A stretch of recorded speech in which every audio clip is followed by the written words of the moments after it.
The state of the righteous sects was nothing short of disastrous. Once a unified force that held the balance of power in the Central Plains, they were now fractured and disorganized, unable to mount an effective response to the rising tide of darkness. It had all begun with the fall of the Martial Alliance, which had once been based in Wuhan, Hubei.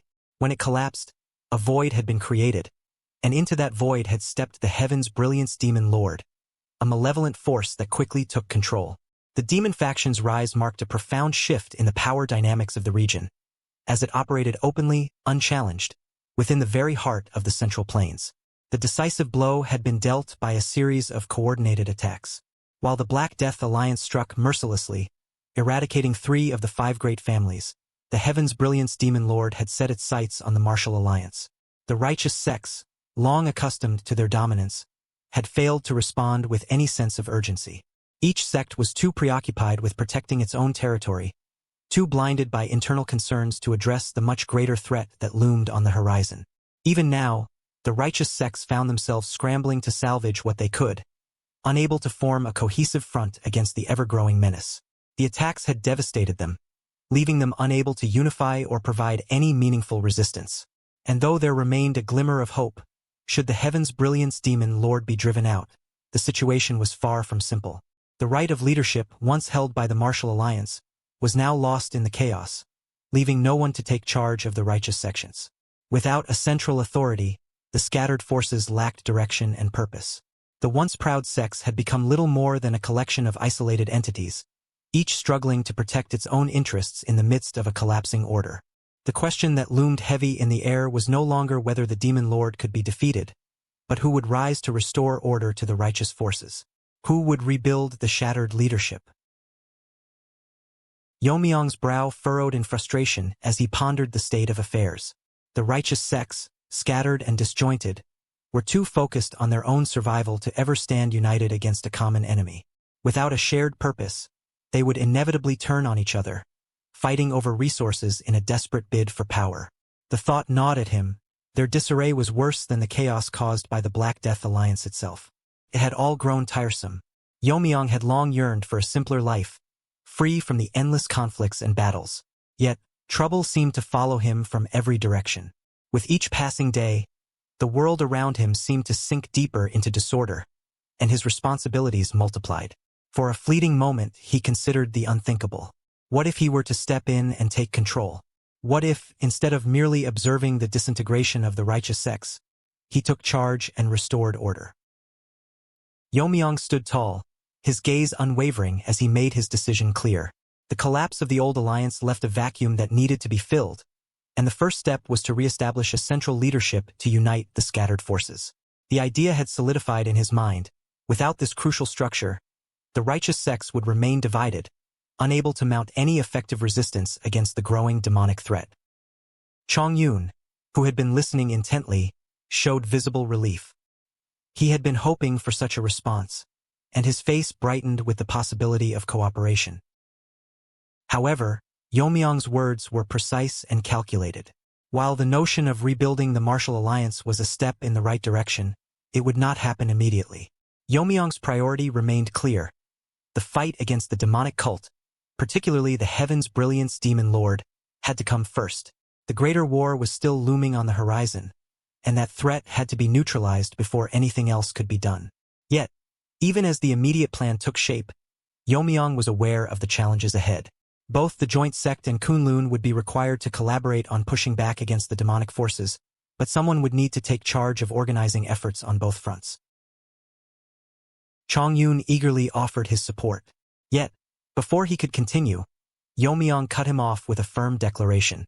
The center of the new Martial Alliance would not be elsewhere. It would be in Sichuan. The decision was final. This region would become the heart of the revitalized alliance, a place where strategies could be coordinated and forces gathered to oppose the looming threats. The declaration of the young lord marked a turning point in the progression of the Second Murim Alliance. Under the meticulous guidance of Jigul Chongshin, the creation of the alliance advanced with remarkable speed. With plans laid and executed with precision, structures began to rise across the designated territories. The general administration, known for its efficiency, moved swiftly to secure vast tracts of land. Their efforts caused the value of properties in Sichuan to skyrocket, bringing unprecedented profits and endless satisfaction to those involved in the administration. The bustling energy in the region mirrored the fervor of this new movement. Thus, the second alliance of the righteous faction was born, bearing the name Righteous Heaven Alliance, a symbol of the unity and strength it aspired to embody. Shortly after its formal establishment, the alliance turned its attention to bolstering its ranks. A large-scale recruitment drive was launched, its reach extending far and wide. In an effort to attract the finest talents across the martial world, a bold and straightforward message was disseminated. Posters adorned with the simple yet compelling call to action read, "Heroes of the world, come to the Righteous Heaven Alliance in Sichuan." The words carried a weight of ambition, inviting warriors, strategists, and visionaries to converge in a land now poised to become the epicenter of righteousness and power. Yeon-Myeong stood before the gathering of applicants, his gaze sweeping over the throng of eager faces. The sheer number of people assembled took him by surprise, a flicker of disbelief momentarily disrupting his composed demeanor.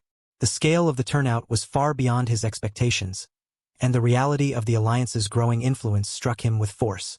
Nearby, Changsik maintained a humble posture, his expression a blend of pride and deference. He noted the gravity of the moment, his respect for Yeon-Myeong unwavering, as he silently acknowledged the significance of the young lord's presence. The crowd was not composed of ordinary hopefuls alone. Representatives from the esteemed Six Sects and the three great clans stood among them, their ornate robes and commanding auras setting them apart from the smaller sects and unaffiliated martial artists. Their presence was a testament to the young lord's reputation, a reputation that had traveled far and wide, carried by whispers of his accomplishments. Yeon-Myeong's efforts to restore the once crumbling Tang family had resonated across the martial world. His decisive actions, driving out the Black Death Alliance and transforming the Tang family into the central force of Sichuan, had earned him admiration and respect. These deeds had drawn this diverse crowd, united by the allure of his leadership and the promise of the Righteous Heaven Alliance. Among the murmurs in the martial world, a title had emerged, one that encapsulated his growing legend. The Venomous Sword Dragon, they called him, a moniker born from his fierce yet strategic approach to combat and leadership. Though the title carried a certain gravity, it was not without a hint of admiration. A faint smile touched Yeon-Myeong's lips, an expression that spoke of amusement and acceptance. The weight of his newfound title was far from unwelcome. On the contrary, it suited him well. The Venomous Sword Dragon was a name that carried strength, precision, and an undeniable air of danger, qualities that had defined his journey and would continue to shape his path. Changsik stood at Yeon-Myeong's side, his demeanor respectful as he considered the situation unfolding before them. The formation of the Righteous Heaven Alliance had reached a pivotal moment, and he believed it was time for Yeon-Myeong to step into the role that seemed destined for him. As the founder of this grand coalition, no one would likely oppose his claim to leadership, and Changsik quietly urged the young lord to solidify his position. However, Yeon-Myeong's gaze remained sharp and calculating, his thoughts delving deeper than the surface of Changsik's suggestion. While the Righteous Heaven Alliance had been established under the noble banner of eradicating demonic forces, Yeon-Myeong was acutely aware of the complexities lurking beneath such lofty ideals. Not everyone who had gathered under the Alliance's name shared the same pure intentions. Among the crowd were those whose motives were veiled in ambition, their allegiance uncertain and their goals far from aligned with the Alliance's mission. A resolute determination flickered in Yeon-Myeong's eyes as he considered the path ahead. Merely declaring himself as the leader would not suffice. Leadership demanded more than a title. It required respect and unquestionable authority. To unify this diverse assembly and guide it toward its purpose, he needed to demonstrate his strength and resolve. As a man stepped boldly into the arena, Changsik observed the scene with a mix of admiration and quiet reflection. The unfolding events seemed to align perfectly with what Yeon-Myeong had anticipated, as if the young lord possessed an uncanny ability to foresee the actions of others. The moment the entry procedures had been finalized, representatives of the major sects wasted no time in seeking an audience with Yeon-Myeong. Changsik couldn't help but acknowledge the precision of Yeon-Myeong's predictions. Every detail had played out exactly as expected. Jaon, a representative of the Shaolin sect, stepped onto the sparring arena with a composed demeanor, his voice carrying a mix of humility and veiled provocation. While he acknowledged the young lord's remarkable reputation, his words carried an undertone of doubt. He proposed a duel, demanding that Yeon-Myeong prove his mettle by showcasing the skills that had allegedly defeated the leader of the Black Death Alliance. To add weight to his challenge, Jaewoon suggested that the duel also determine the leadership of the newly formed Righteous Heaven Alliance. Changsik, standing on the sidelines, observed the scene with thinly veiled disdain. He saw through the Shaolin representative's ploy, recognizing it as a calculated move to seize power. The pretext of testing the young lord's abilities was nothing more than a facade for an ambitious attempt to claim the alliance's leadership.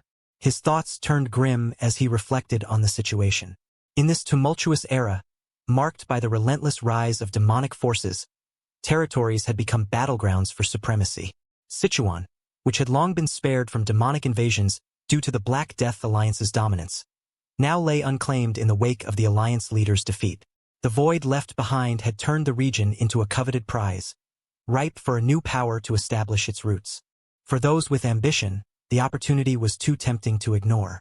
Whoever claimed the leadership of the Righteous Heaven Alliance would not only inherit the Black Death Alliance's formidable legacy but also gain the allegiance of its remaining sect disciples, a prospect powerful enough to embolden even the most cautious of challengers. Changsik's frustration deepened as he considered the implications of Jaewoon's challenge. Yet he held on to a faint hope. This duel, he thought, might serve as a harsh lesson for those who dared to overestimate their reach, revealing the true depth of Yeon-Myeong's strength and the futility of opposing him. The man standing in the arena introduced himself with confidence, his voice carrying the weight of his stature. He was Jaewoon of the Shaolin, a martial master of the Fire Realm. His presence radiated authority and strength, and his challenge was issued with a deliberate tone, laced with a hint of provocation. Jaewoon emphasized the seriousness of the duel, urging Yeon-Myeong to treat it as a genuine battle. He acknowledged Yeon-Myeong's reputation as the venomous sword dragon, challenging him to demonstrate the full extent of his martial arts, including his mastery of poison and hidden weapons.